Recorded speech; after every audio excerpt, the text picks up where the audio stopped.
मुंबईच्या रस्त्यांवरील खड्डे भरण्यासाठी कोल्ड मिक्स वापरणार. पालिकेकडून 2,36,00,000 रुपयांचा खर्च करण्यात येणार. याबाबतचा प्रस्ताव आगामी स्थायी समितीच्या बैठकीमध्ये मंजुरीसाठी मांडण्यात येणार.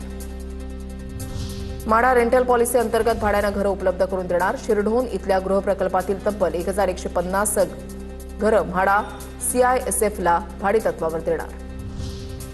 ठाणे परिवहन बस सेवेचं भाडं 3 रुपयांनी मागणार. तिकीट दरवाढीचा प्रस्ताव परिवहन प्रशासनानं महासभेच्या मंजुरीसाठी सादर. मुंबईमध्ये लोकलमध्ये 56 भोग चढून देवीची आरती केल्याचा व्हिडिओ व्हायरल. भाईंदर दादर लोकलमधील व्हिडिओ असल्याची माहिती. ओंकार भजन मंडळाकडून देवीची आरती आणि नैवेद्यामध्ये 56 भोग. 21 वर्षांपासून एकत्रित प्रवास करणाऱ्या प्रवाशांकडून आरती.